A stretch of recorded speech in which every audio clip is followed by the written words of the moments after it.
From claims of healings and visions to the world's most inexplicable events, whether you're a believer or a skeptic, the truth is always worth the hunt. EWTN Radio presents The Miracle Hunter with Michael O'Neill.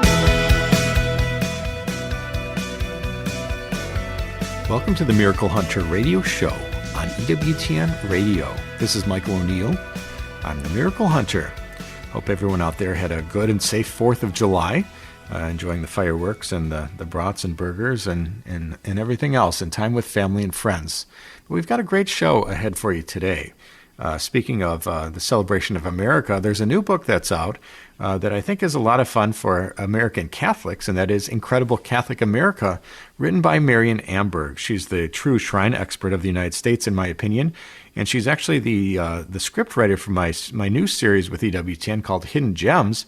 But this new book, Incredible Catholic America, looks at some facts and factoids and trivia and some great stories that you've never, ever heard of about Catholicism in the United States. So we'll be excited to chat with Marion later in the show. Also joining us today will be Michael Lichens from Sopia Institute Press, talking to us about a brand new book called I Killed Maria Goretti. That's written based on interviews with Alessandro, the person who murdered Maria Goretti in that infamous story. And we'll be talking with Michael Lichens about some of the beautiful things that we can learn from that terrible tragedy. Check out my series, Explore with the Miracle Hunter, every Saturday, but on Saturday, July 12th at 6 p.m. Eastern Time. My episode in Lanciano in Italy. I'll be traveling there, where a Basilian monk in the mid-8th century is said to have experienced the transformation of the host into wine, or bread and wine, into the real presence of Jesus' body and blood. So check that one out, July 12th at 6 p.m. Eastern Time. Explore with the Miracle Hunter. And They Might Be Saints is my show about people on the path to sainthood. On Sunday, July 20th at 2:30 p.m. Eastern Time, the episode on Venerable Mother Maria Kaupas airs, and that's the case for sainthood of Venerable Maria Kaupas, the founder of the Sisters of St. Casimir in Chicago. And her inspirational work in education and healthcare led many to seek her intercession before God on their behalf. Check that one out. They Might Be Saints. Mother Maria Kaupas. She's a Chicago saint, so one of my favorites. And later in the show, we're going to be looking at the Might Be Saint of the Day. For today's date, we've got Blessed Joseph Bossuet, who lived from 1909 to 1969 in France. And the 365 Days with Mary project is the Economissa icon of the Most Holy Theotokos from Great Lavra in Greece in the 8th century. And the question of the week is a good one. Are there any living stigmatics? I'll do my best to try to answer that one. And we'll be taking a look at all those items later in the program. But for now, let's look at miracle news. We have an interesting item this week. I hardly know what to make of it, but I'll report it anyway. This was reported by CatholicVote.org, and it's the story of a Catholic mother finds her infant son in extraordinary state 37 years after his death. So we're talking about an incorruptible infant. And so the story is reported that when Mary, Pat, and Sean Gallagher were arranging to move their infant son's remains nearly 40 years after his death, they received a phone call from the funeral director who said, I've never seen anything like this. Your child looks like he's sleeping. And of course, they gave in 1982, they gave birth to the son, Brian, in Fort Knox Army Base in Kentucky. And complications during labor led to his immediate transfer to neonatal intensive care. But despite attempts to resuscitate him, Brian passed away shortly after birth. And 37 years later, the Gallaghers arranged to relocate his remains so that he could one day be buried near them at a veterans cemetery in South Dakota. And during the reinterment process, the original casket was accidentally damaged, requiring it to be opened so Brian's body could be transferred to a new one. And Brian had been embalmed and buried in the standard casket. He was autopsied after death, and procedures like that typically hasten decay. But when the casket was opened during the 2019 reinterment process, the funeral director was able to gently remove and redress his body without disturbing it. And of course, that was a stunning call that the Gallaghers received. But this was a new story that was reported, like I said, on CatholicVote.org. And of course, it's complicated. When we think of incorruptibility, we always think of sainthood, incorruptible saints, and we don't have any cases of incorrupt infants. So this is pretty remarkable. What to make of it, I'm not quite sure, but that's the miracle news for today. Let's take a look at Catholic Pub Trivia. We do this every week where we ask a trivia question and give out a prize to an emailer that writes in the fastest with the correct answer. People who know me, my friends, know that I love trivia and pub trivia at that. You might find me at a bar on some random night playing pub trivia, but this is Catholic Pub Trivia. And the question from last week related, who is the youngest male saint canonized by the Catholic Church other than Fatima visionary Francisco Marto, who died at age 10? And the answer to that question is the youngest male saint canonized by the Catholic Church is generally considered to be Saint Dominic Savio.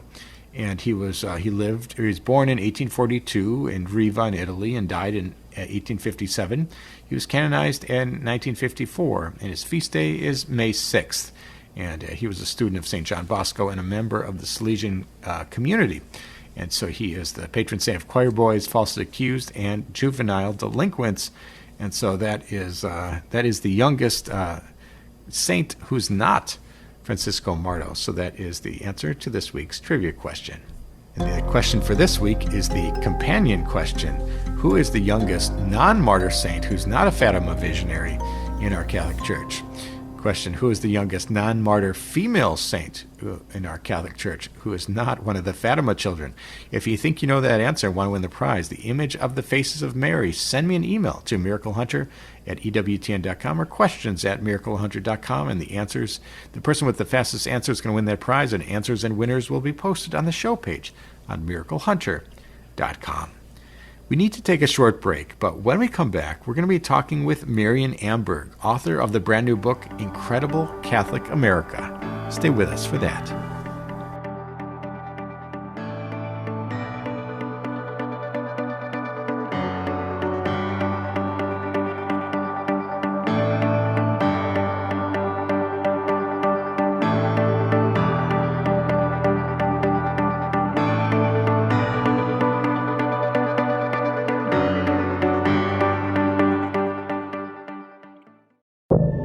Now, back to the Miracle Hunter on EWTN. Here's Michael O'Neill. Welcome back. You're listening to the Miracle Hunter radio show on EWTN Radio. This is Michael O'Neill. I'm the Miracle Hunter. People know from my Explorer series and this radio show that I travel all around the world. I look at the shrines all around the world, and it's been a great blessing to work for EWTN and to bring those shrines to life, or their stories to life, I should say. And the new series that is featured on EWTN is called Hidden Gems, Catholic Shrines Across America. I tend to go to the shrines across the world, but believe it or not, there's beautiful places of pilgrimage and miracles even here in the United States. And I'm so excited today because we have the script writer from the Hidden Gems television series, and you can check out that series if you can go to ondemand.ewtn.com and look for Hidden Gems. You can watch some of the episodes. 10 more episodes are on the way. But she's the author of a brand new book called Incredible Catholic America. It's out from our Sunday Visitor. And in my opinion, she is the true shrine expert of the United States. And so I'm so excited to welcome back to the show Marion Amberg. Welcome back, Marion. Well, thank you very much. It's great to be back. Yeah, what a fun book. I think that, as I've talked to you about before, I do myself and my family. We all love trivia. And so I think that we do Catholic pub trivia on this show. So this book was right down my alley in discussing some of the incredible things that are found right here in the United States that relate to Catholicism in our Catholic Church here. So I think that it was such a fun way to present all this information, and the book is chock full of little tidbits and facts and trivia, interesting stories, and things that people will find inspirational that they haven't even heard of before. So I should ask you, I know you've written a number of other books about shrines and miracles in the United States and Marian places of Mary throughout the United States. What was it that inspired you to focus your attention on Incredible Catholic America? Well, I had been freelancing for Catholic magazines for about 30 years. And one of the things that I always tried to do in my articles is to find something about the shrine, the cathedral, the church, the chapel, whatever I was writing about, that was kind of hidden, like most people didn't know. Well, over the years, I accumulated all of these little tidbits, and I thought, okay, it's time to put it into a book. And it was really, really a lot of fun, because some of this stuff is just off the wall. It's things that we don't even think about. Yeah, absolutely. I think that some of these things, they're so fun to read about, but we never would have thought about them unless we're presented in a certain way. And I think that one of the fun things of the book is you present incredible facts in this book. And we don't necessarily think of, incredible facts of Catholicism, but here they are in the book. So in your book, give us a few of the incredible facts, whether the tallest or the largest or the whatever it might be. What are some of the things that caught your eye when you wrote this book?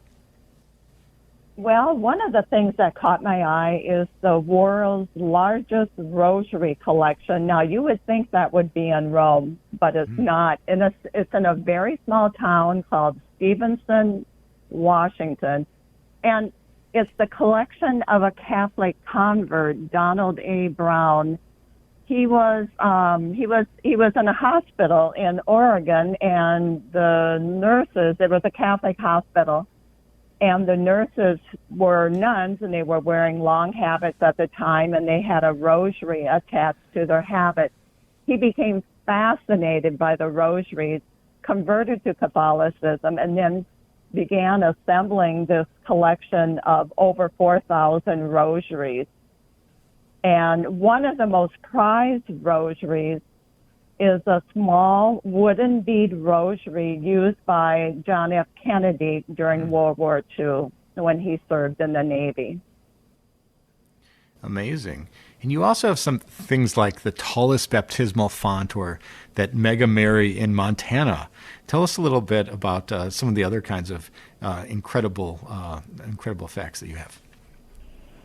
Well, if you get baptized at the Cathedral of the Immaculate Conception in Portland, Maine, you're already going to have 1 foot in heaven, because the baptismal font is over 13 feet tall. Wow. I mean, it's gorgeous. It's absolutely gorgeous. And it's patterned after a baptismal font in Italy. But if you're ever cruising along I-94 in Montana, you will never, ever forget this beautiful woman standing on a hill outside Butte. And that is the statue of Our Lady of the Rockies. She's 90 feet tall, and she is the largest Christian statue in the country. She's so large that you can walk inside the base of the statue, leave a memento of a loved one, say a prayer, or, just gawk at everything that's inside of that statue. And that's the only statue I know of where you can really, a religious statue where you can walk inside. Amazing. And one of the fun parts of the book is that you go through all this trivia through the United States. You have all the fun facts, but you also present trivia in a way that I think kids and families would really enjoy. One of the questions that is kind of interesting: why don't devils like round churches? That is one of my favorites. Why don't devils like round churches? Well, that's because there's no place to hide. And we have a number of round churches in the country, and I think the Coliseum Church at the National Shrine of Our Lady of Martyrs in New York, I think that might be the largest Catholic round church. And what's interesting about the Coliseum Church in New York, it has 70 doors. And there certainly is the most number of doors in any church in the country. Amazing. And I think that you go even beyond architecture to things that you wouldn't expect, like corn.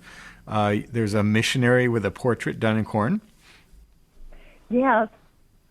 So you find all kinds of things that are related to Catholicism that are not necessarily in churches. So in South Dakota, there is a place called the Corn Palace in Mitchell, South Dakota. And inside you'll find a portrait, the only priest that I know of who had his portrait done in corn, and that is Father DeSmet. And he is highly revered in South Dakota, Montana, Wyoming, because he did a lot of work with the Indians evangelizing on the frontier. And what's interesting about this portrait, it's not done in corn kernels, but it's done in ears of corn, so like black corn, yellow corn. And the funny story that goes with it is it's a good thing that his portrait is inside the Corn Palace. If it had been outside on the walls, he would have been pecked to death, martyred for the faith. Oh, my goodness. We're talking today with Marion Amberg about her brand new book, Incredible Catholic America. And as I mentioned before, she's a scriptwriter for Hidden Gems, my new series on EWTN, and in my opinion, the true shrine expert of the United States. And when I talk about saints a lot on this show, of course. They Might Be Saints is one of my programs, and I always talk about American saints and those on the path to sainthood. But you also have some fun trivia questions and factoids about American saints. I think there's a ballroom church for Elizabeth Ann Seton. Tell us a little bit about that. Yes, that's in New York, and it's called the Seton Shrine and also Our Lady of the Rosary Shrine. So when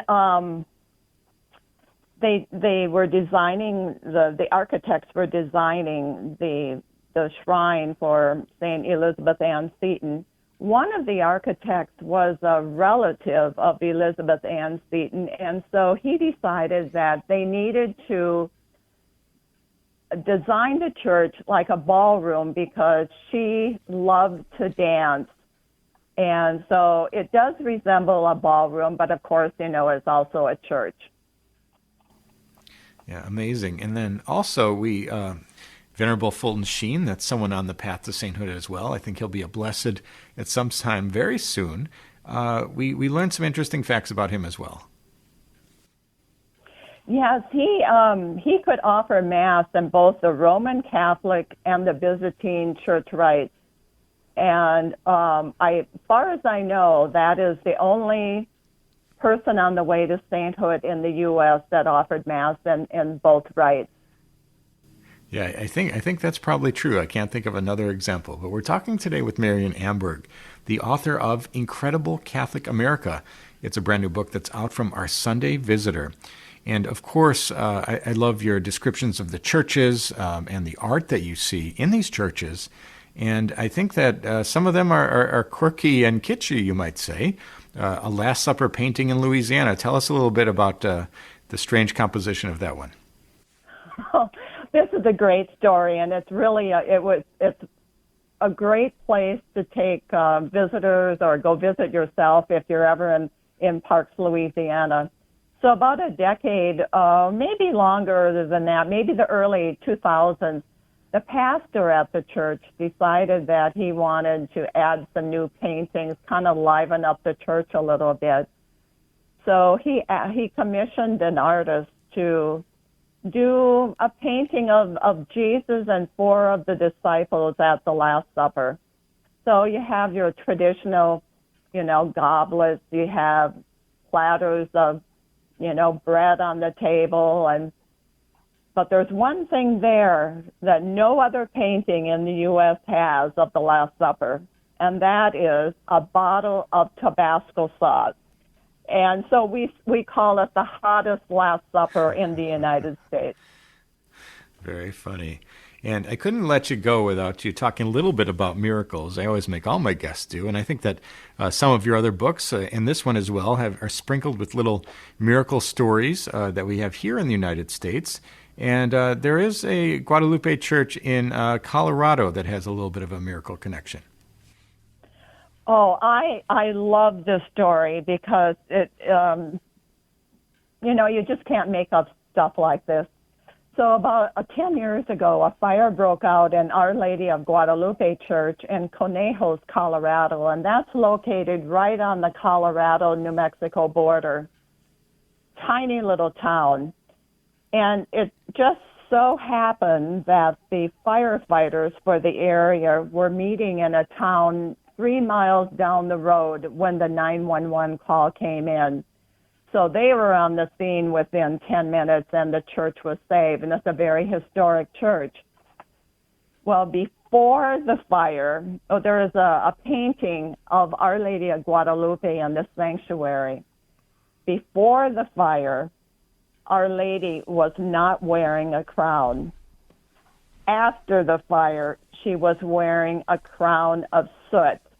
And this crown has like the little points that you would see on like a crown like Queen Elizabeth would wear, like the little points that go up.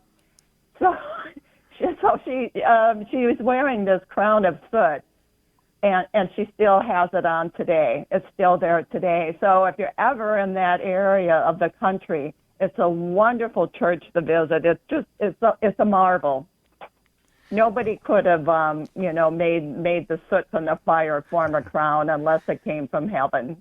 Sounds like a miracle to me. We've been talking today with Marion Amberg, author of the brand new book, Incredible Catholic America, from our Sunday Visitor.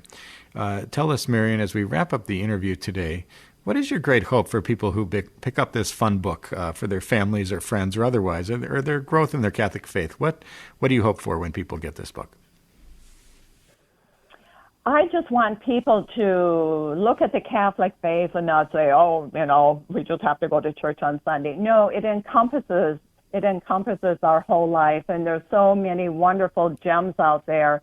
I think everybody has a story they could tell about their Catholic faith, and maybe this book will inspire them to think about the wonderful things that they have seen and that they have experienced. And I think it's also a conversation starter with perhaps even non-Catholic people. These are the things that have happened, and just to rejoice and be glad in Catholic America.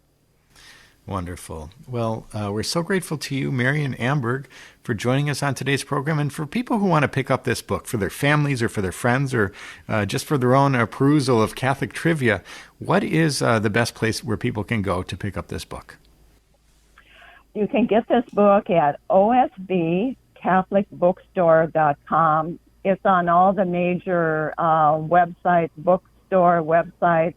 Catholic bookstores also have it.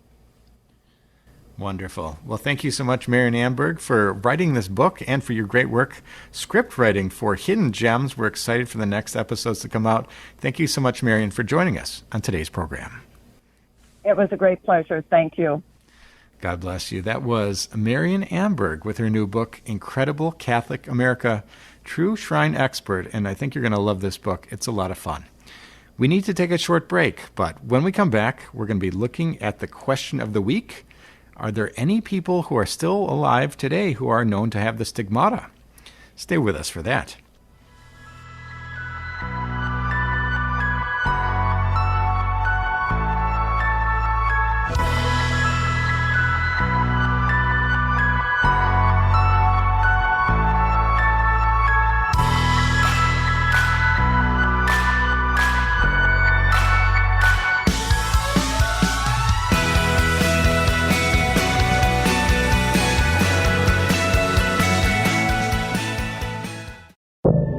Now, back to the Miracle Hunter on EWTN. Here's Michael O'Neill. Welcome back. You're listening to the Miracle Hunter radio show on EWTN Radio. This is Michael O'Neill. I'm the Miracle Hunter. Hey, I love getting your questions. People write in from around the world with questions about miracles happening in today's world and those that have happened centuries ago. And I love getting your emails sent to my email inbox. I love trying to answer them when I can. But I also like getting questions in person. When I give a talk, I travel around the country, maybe give 20 talks a year at different Catholic churches, shrines, or conferences, always talking about miracles, how the church investigates miracles, Eucharistic miracles, Marian apparitions, always something along those lines. But at the end of the talk, I usually speak for 45 minutes or an hour, and then I answer questions at the end. And I love to hear what people are thinking about. So anybody who would like to have me speak at their parish, you can send me an email. Just go to my website and click on the Contact tab, and you can send me a message that way. So for this week's question, it's a good one. It's from Krista. She says, Dear Miracle Hunter, I have a question that I'm curious if you know the answer to.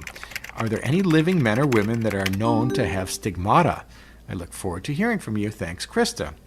Well, great question, Krista. And of course, when we're talking about the stigmata, we're talking about those people, saints and mystics and otherwise, who bear the wounds of Christ. And for some people, that involves the 5 traditional wounds. That might be somebody who has the wounds in their hands or their wrists or otherwise. We see a variety in the types of wounds that have been exhibited by saints over the years. But the question is, are there any current cases? We've heard of many of these cases throughout history, but what about now? And so there are 2 that I can think of off the top of my head. One is Father Zlatko Sudac, who was born in Croatia in 1971. He's a diocesan priest who claims to have a cross-shaped wound on his forehead starting in 1999, and additional wounds on his wrists and feet inside since 2000. So his wounds were examined at Rome's Gemelli Clinic, and no explanation was found, although nothing was deemed miraculous.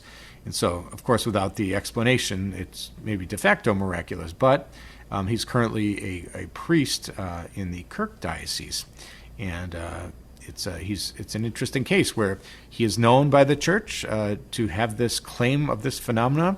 And when we see a very public stigmatic and the church doesn't condemn it, that isn't quite a sign of approval, but it's the next closest thing. So no approvals are ever given to stigmatics until after their death.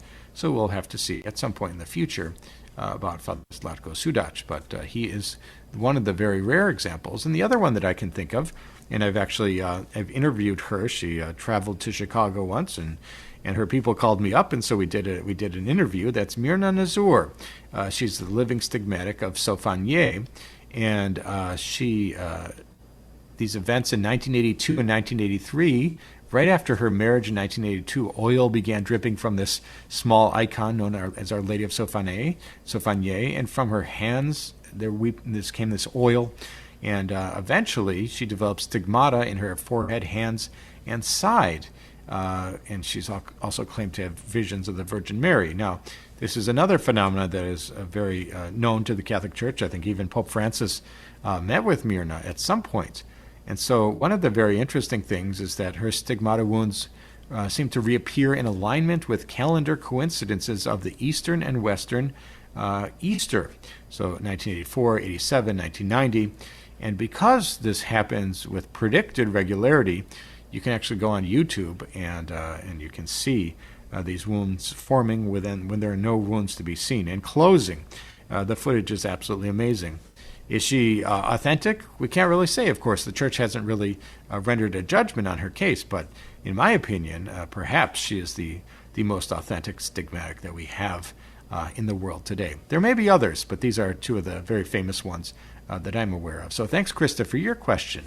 And if you have a question for the Miracle Hunter, you can send me an email to questions@miraclehunter.com, and maybe I'll be answering your question on the air next week. Let's take a look at the 365 Days with Mary project. We do this every week where we look at the Marian devotion of the day as it lines up exactly to the day's date. We all know Fatima May 13th, or Lourdes February 11th, or Guadalupe December 12th, but believe it or not, there's a different Marian devotion that lines up exactly to each date of the calendar year. It might be the occurrence of a miracle, or a feast day, or the building of a basilica, or another way that Mary is honored on each and every day of the calendar year from somewhere around the world. So for today's day, we've got the Economisa icon of the Most Holy Theotokos in Great Lavra in Greece in the 8th century. Now, the story goes that in the 900s, the unfinished great monastery on Mount Athos ran out of funds, and the starving monks had to leave. And finally, the monastery's founder, St. Athanasius, left too in search of help. And on the road, he met a woman in a long blue veil. And when Athanasius asked the lady's name, she answered, "I am the Mother of the Lord." The abbot asked for a sign. "Strike the rock with your staff," and as water flowed from the rock, she vanished. Athanasius returned to find the building completed and stocked with supplies, and soon it was full of monks as well. In the monastery church, the Economisa icon depicts many saints connected with the monastery. Our Lady the Steward is honored, along with Saint Athanasius on his feast day on July 5th. And that is the story associated with the Economisa icon of the Most Holy Theotokos from Great Lavra in Greece in the 8th century. For more information on this fascinating devotion, or any of the hundreds of Marian titles from around the world, you can connect to the project at 365dayswithmary.com. You can pick up the book. You can download the app, 365 Days with Mary, available for free on the Apple App Store, or you can connect to the Facebook page and join any of the 10,000 other followers who get a Marian devotion each and every day posted to their Facebook feed. Let's take a look at Sainthood news. We do this every week where we talk about the Sainthood news coming down the pipeline. We're talking about servants of God, venerables, blesseds, before they have all their miracles and are declared saints by Rome. But in the recent judgment of Pope Leo, they came out of the first dicastery, you might say, with some new statements, new promulgations of decrees, I should say, regarding future saints. And so Pope Leo has recognized the heroic virtue of a woman with dwarfism. Anna Fulgida Borfacelli, known as Venerable now, she was an apostle the gospel of suffering, as she was known, with a great love of Our Lady and the poor, and a number of canonization causes were recently advanced, including the cause of a woman who was born with dwarfism, caused by osteoporosis, and she became an apostle of the gospel of suffering. And she was previously recognized as the servant of God, but Pope Leo's promulgation recognized her heroic virtues, moving her status to venerable, which is the next stage in the canonization process. Her cause is now in need of a miracle through the intercession in order for her to be declared a blessed and finally a saint. But she was born in 1928 in a village in Italy and used a wheelchair for most of her life. And this was all due to bone fragility that caused her dwarfism at birth. And her older sister had the same exact condition. And she was not able to attend school, but she learned to read and write from her parents, and she attended Mass in her local parish and very active in Catholic action. And you can read her Vatican biography if you go to the page for the causes for the dicastery for the cause of saints website. They have a whole biography of this new venerable, Anna Fulgida Bartolacelli. And with one miracle she'll be a blessed, a second miracle she will be known as a saint. Let's take a look at They Might Be Saints. We do this every week. We talk about people on the path to the sainthood, and we look at the Might Be Saint of the day. So for today's date, we've got Blessed Joseph Boisel, who was born on July 5th and died, his feast day is July 5th, today's date, and he was born on December 20th, 1903 in Les Laureaux in France. He was born to a poor peasant family. Joseph was baptized on the day of his birth. His father died when the boy was 14. And Joseph studied at the junior seminary at the missionary oblates of Mary Immaculate on the Isle of Jersey and then on the island of Berder in France. He was considered a very ordinary student, and he was not very intelligent. However, he was pious, hardworking, and had other qualities of spiritual leadership. And he was sent to study in Liège in Belgium and La Brosse in France. And he made his solemn oblation in September of 1935 and ordained a priest in 1937. He was some of the first missionaries to Laos. He arrived in 1938, and he worked with the Hmong communities in the mountain provinces there on the border of Vietnam. And he won the admiration of the local people by hard work and care for the sick. He was captured in 1945 by the World War II Japanese troops and imprisoned in Vinh in Vietnam in conditions that nearly ruined his health. He was freed after the war. He returned to Laos in 1946, and his mission had been destroyed when he got there. And immediately he set work to reestablish the mission and rebuild it. In 1949, he founded a minor seminary there. In 1952, Father Joseph returned to the mountains to work amongst the Hmong people, but the warfare between the French forces and the communist guerrillas in the region caused him to return in 1957 to help the refugees who were fleeing the mountains. With assorted breaks due to health problems, he continued to work in the area for another dozen years. And finally, on July 5th in 1969, he and two lay oblate missionaries were traveling to prepare for Sunday Mass. The little group was attacked and killed by communist guerrillas on the road, so he is considered a martyr. He was shot in the head while driving on Saturday, July 5th, 1969 on the road in Laos. The killers had wrecked his car, set it on fire, and his body was burned so badly he was almost unrecognizable.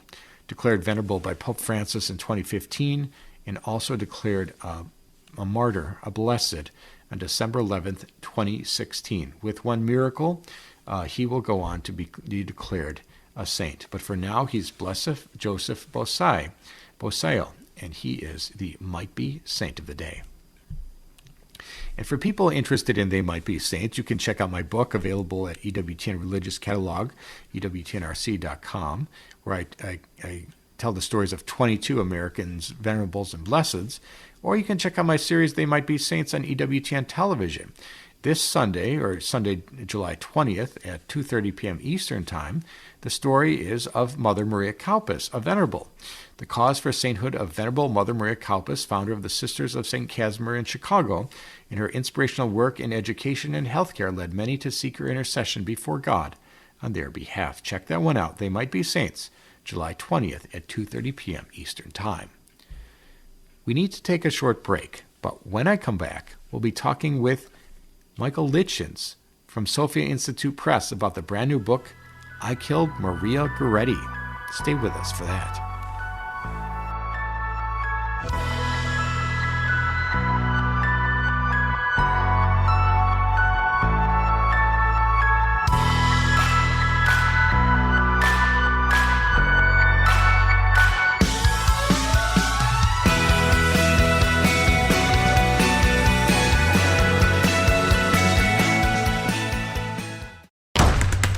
Now, back to the Miracle Hunter on EWTN. Here's Michael O'Neill. Welcome back. You're listening to the Miracle Hunter radio show on EWTN Radio. This is Michael O'Neill. I'm the Miracle Hunter. You've probably heard the name of this saint, Maria Goretti. She's an Italian girl, a virgin martyr, and she died in the year 1902. And she's one of the very youngest saints to be canonized. And she was born to a farming family, and her father died when she was 9, and she had to share a house with another family, the Serenellis. She took over the household duties while her mother and the other children worked in the fields. And unfortunately, one afternoon, Alessandro, the Serenelli's 20-year-old son, made advances on her, and it ended up with the murder of Maria Goretti. And this Alessandro was arrested and convicted and jailed, and during imprisonment, he repented, and he was released from prison later, and forgiveness was given to him, I suppose. And he became a lay brother in a Capuchin monastery and died in 1970. And, of course, Maria went on to be beatified and canonized at some point along the way. And so this is one of the incredible stories of our Catholic faith, this story of forgiveness. And there's a brand new book that's out that is written by Pietro de Donato, who interviewed Alessandro, the murderer of Maria Goretti. And he interviewed him and the Goretti family in order to create this book. And the title we have coming from Sopia Institute Press is I Killed Maria Goretti. What a gripping title. We're so excited today to be joined by Michael Lichens from Sopia Institute Press to talk to us about this great new book. Welcome back to the show, Michael. Thank you, Michael. It's been a joy to always join you.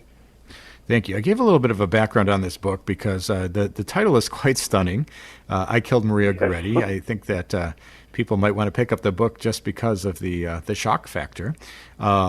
And we don't have many stories like this one. Tell a little bit about why this story has gripped Catholic audiences for so long. I think because, for one, it's recent, so we have a surprising amount of records and details. Like you noted, Pietro di Donato got to interview Alessandro Serenelli before writing this. And so we're blessed to be able to have this so recent to us. But it's also such a almost unbelievable story. If we didn't have the documentation, it would be hard to believe for a lot of people. It's a story of grace and forgiveness for what many of us would consider just an unforgivable thing, the murder of a child. But it's forgiveness in both a supernatural way and in a way that we can understand. Yeah, and I think that Maria Goretti has attracted the attention or the admiration of the faithful over the decades. She died in 1902. Of course, she's considered a martyr for purity, but her forgiveness is the thing that I think is even more pointed at these days anyway. Talk a little bit about the person Maria Goretti, who she was aside from this incident. Tell us a little bit of what we do know about her life as interviewed by the author, Pietro de Donato, when he interviewed the Goretti family. What do we know about who the person was, Maria Goretti? Well, Maria was born into a really rough life. She was the daughter of peasant farmers, just like the Serenellis. It was not an easy life by any means. And such, when Maria's father died when she was about 6 years old, he died of malaria. Mom had to go work in the fields because they still had to work. And so Maria took over the household duties at a very young age, taking care of the house, preparing meals. For her younger siblings, she also helped raise them. And she showed a lot of strength and determination, which you also see in her mom in this book. And that was even so true with the faith. They were very devout Catholics. They went to Mass often. They were devoted to the Eucharist and to the saints. And this was shown throughout Maria's life up to and especially after she was stabbed to death. And when we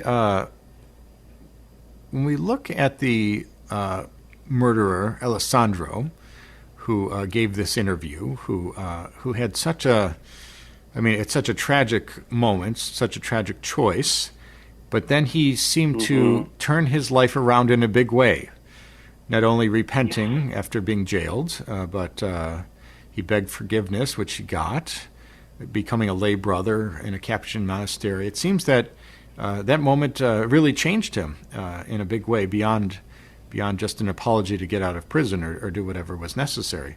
Talk a little bit about Alessandro and what we learned from this book, I Killed Maria Goretti, sort of the insights of the author into this murderer. Sure. So Pietro de Donato was a writer of other books, and he looked kind of and seemed interested in how Alessandro Serenelli was shaped before and after his conversion by his reading. Like Maria, he grew up in a very rough life. He lost his mother when he was young, and his father was often drunk and abusive, and also just the life of a peasant farmer. He did spend some time as a sailor and a longshoreman, but he was a voracious reader. He was lucky to be literate, and he read everything. Mostly, though, it was very degenerate things, erotic novels, true crime, the very graphic and over-the-top dramatized crime thrillers, as well as what I would almost call pseudo-Nietzschean philosophy, of very much an idea of that, he was the moral arbiter alone, there was no good and evil, we're beyond good and evil, and all that stuff. And that had an effect on him to think himself higher. He looked down upon a lot of his fellow man and all the work he had to do. But his conversion was a road to Damascus moment. It happened a few years in his prison sentence. He had a dream about Maria Goretti, and almost instantaneously he became a model prisoner. He became very penitent, asking for forgiveness, going through all the motions. And again, he started reading, but this time he was reading the saints in the Bible, and it had a profound effect on him to be devout throughout his life. Amazing. We're talking with Michael Lichens from Sopia Institute Press about the new book, I Killed Maria Goretti. And that's written by Pietro de Donato with interviews with Alessandro Serenelli, the 20-year-old boy, or 20-year-old young man who killed Maria Goretti. In this book, what would you say we learn most? What are some of the most moving insights that you experience in reading this book about the person Alessandro? Of course, you just recounted his path to redemption, you might say. What do we learn about him that's perhaps eye-opening that the casual person who knows the story a little bit, what kinds of things are revealed in this book? I would say to go back again to just how important reading and media consumption in general is. Like, we saw how it affected him both before and after his conversion, but we have, much more access to information and media in general than they ever had even 100 years ago. So it's something that I think is important to remember, and I definitely needed the reminder as someone who likes to passively watch YouTube videos when I should be reading. It's something that left a mark on me and something to remember. But I was struck mostly because I knew of Maria Goretti's mother, but this book really opened up to just how strong and courageous she was. When Alessandro came to their house in 1932 to ask for forgiveness, he fell at her knees, and none of us would have blamed her if she had slammed the door in his face. I don't think that would have been any surprise. She didn't do that, though. She touched his face, called him her son, and even welcomed him into the family to an extent that he attended both the beatification of Maria, but also later the funeral of Assunta. Yeah, that's absolutely amazing. That's a kind of forgiveness that we all aspire to, but of course difficult for anybody who hears that story. We've been talking today with Michael Lichens about the book I Killed Maria Goretti from Sopia Institute Press. And as we wrap up the interview today, of course, part of the reason for the book is to shine the light on Maria Goretti, of course, and her holiness, her purity, and her forgiveness. How can we view her as a modern saint, somebody that we can look at her virtues and aspire to them ourselves? I would say I adopted, since reading this book, as a patron saint. I've looked to her because I'm a petty person. I hold a lot of grudges I really shouldn't be holding on to. And I look to her and often ask, for her to help intercede and help me to learn to forgive, because I think a lot of us have a very warped view of forgiveness. We think it's, saying that everything they did was justified, or we see it as a childish thing. You say, I'm sorry now, you say, I forgive you. But it's a lot of work, and it takes a strong heart, and I think the grace of God to really intercede for us, to forgive some of the horrible things that people might do. And it's a much better way to live than say, as Christ often told us, we shouldn't return evil with evil. We should be looking to do this, and the world is a better place for it. And I would say, especially after reading this book, the world is a much better place with Maria and Alessandro. Wonderful. Well, we're so grateful to you, as always, Michael Lichens, for shedding your insights into some of these great books. And for people who want to pick this one up, tell people where they can go to find out more or to purchase the book, I Killed Maria Goretti. Sure. It is available at any of your Catholic bookstores. They can order it from Sopia Institute Press, and you can find it yourself at sopiainstitute.com, where it's available as both a book and an ebook. So if you have the chance to read it, I highly recommend it. Wonderful. Well, thank you so much, Michael Lichens, for joining us on today's program and shedding some light on the incredible life and death of Maria Goretti. Thank you so much for being with us today. Thank you again, Michael. And that was Michael Lichens talking to us about the great new book from Sopia Institute Press called I Killed Maria Goretti. Check that one out at Sopia Institute Press or anywhere Catholic books are sold. And that's all the time we have for today's show. If you missed any of this episode or want to catch up on past episodes, you can go to EWTN.com/radio, check out the audio archives, or download the free EWTN app. I'd like to thank our guest today, Marion Amberg, author of Incredible Catholic America, and Michael Lichens for talking to us about the book I Killed Maria Goretti. Check out my series, Explore with the Miracle Hunter, every Saturday, but on Saturday, July 12th at 6 p.m. Eastern Time, my episode on Lanciano airs. I travel to Lanciano in Italy, where in the middle of the 8th century, a Basilian monk is said to have experienced the transformation of the host and wine into the real presence of Jesus' body and blood. Check that one out on that Saturday and every Saturday at 6 p.m. Eastern Time. And I'd like to thank you for joining me today on Miracle Hunter, where from claims of healings and visions to the world's most inexplicable events, whether you're a believer or a skeptic, the truth is always worth a hunt. Talk to you next week.